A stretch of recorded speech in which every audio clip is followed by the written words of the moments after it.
When is it appropriate for to spend 90k on a car versus continuing to save it for the future? I'd love to purchase my dream car at 90k out the door, but it seems foolish. I could save that money now and hope it doubles in 5-8 years, then buy it again, but part of me obviously doesn't want to wait. I max out both my 401k and Roth IRA. The only debt I have is mortgage. The car I drive now has 70k miles, so it should last another 5-8 years. Can some of you talk me into waiting it out versus buying now? Everyone else already gave good advice, but I'm curious, what's the car?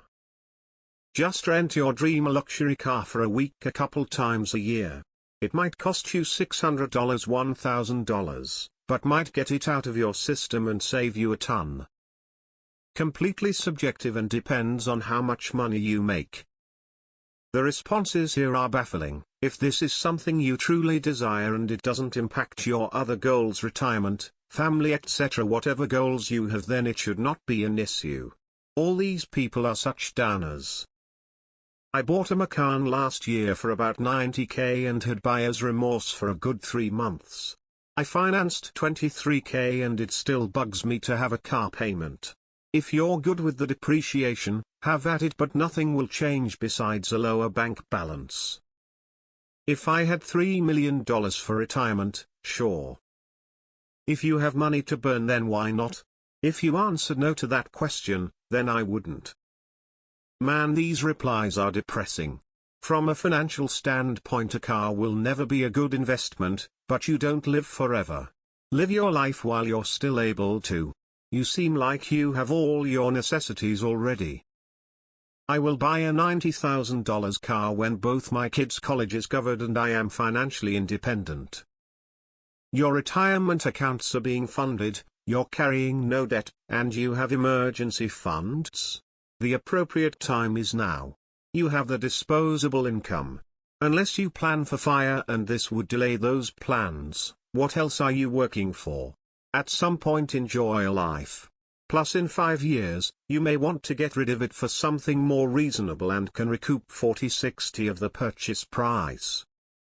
I would do it if 90k is a small of your net worth, like 1.5, your house is paid for and you are basically financially independent. For me, I doubt I could ever spend $90,000 on a car unless I really thought I had you will never need to worry ever money. I finally got my first car that broke the $30,000 threshold this year and it was agonizing.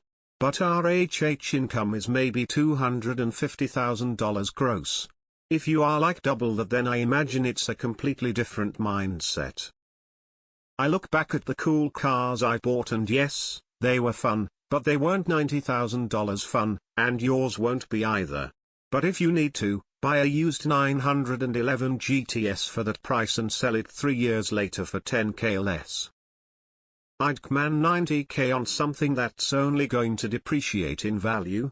It's your life, but that's gonna be a no from me, dog. It's appropriate to spend 90k on a car when you have so much wealth that you can pay cash for it and never miss the money. If you're maxing out a Roth IRA, then I assume your TGI is under 150k and a 90k car seems really extravagant on that income. I sold cars in college and never was big on cars. I know some people love cars, but I only drive when I have a destination to go to, not just for fun, and sometimes it seems like people base their personality around a car. Plus I use the subway a lot, so that probably throws off my opinion.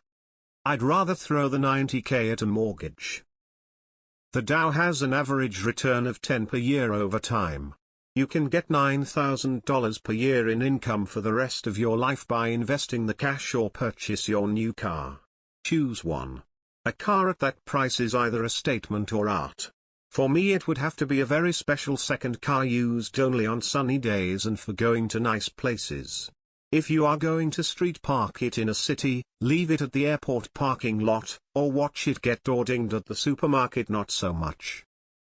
It's appropriate to pay $90,000 for a car only if you can pay for it in cash without flinching and still have money for emergencies. I bought a $90,000 BMW and I haven't regretted it. I spend loads of time in my car and I'm so happy every time I'm in it. My passive dividend and interest income pays for the payment every month. Okay. Every single dream thing I ever bought has not satisfied me long term. Not even once. Especially if it's a car, have to use it as your daily driver. Invest that money when the market drops. The money will not make you happier either. But the most important thing it buys is more options later on. Such as the option to buy that car for less than $90,000 a few years down the road with extra cash to spare. If you're superballing, sure, by all means.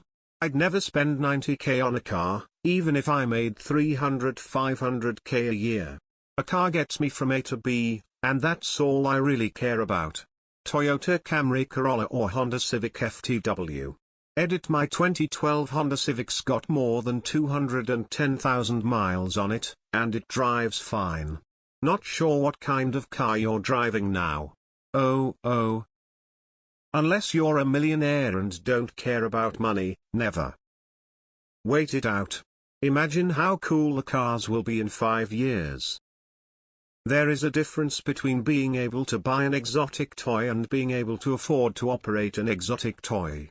You may have $90,000 to buy the car, but can you afford the markup on all operating costs associated with a $90,000 car? It's kind of like owning a boat on steroids. The operating costs are most likely to be really, really high. Can you afford that? You seem very conflicted. I'd say do some introspection into why you want the dream car and what it means for you. A lot of luxury purchases are tied up with emotional needs in some way. Maybe there's another less expensive way to meet the need that the car is going to fill. My husband bought me my dream car 10 years ago. 4 years later, they came out with a better model of that dream car with better everything: engine, electronics, body style. I wish he had waited. Now, let's imagine that your money is doubling every 7 years, because that's pretty standard for the market. If you wait until you have twice as much in your account, then your remaining $90,000 would be worth $180,000 in 14 years, $360,000 in 21 years, $720,000 in 28 years and $1.4 million in 35 years. Do you think it's worth $1.4 million to wait for your money to double and have that dream car? If you have to ask, you should probably wait some more until you know you are ready.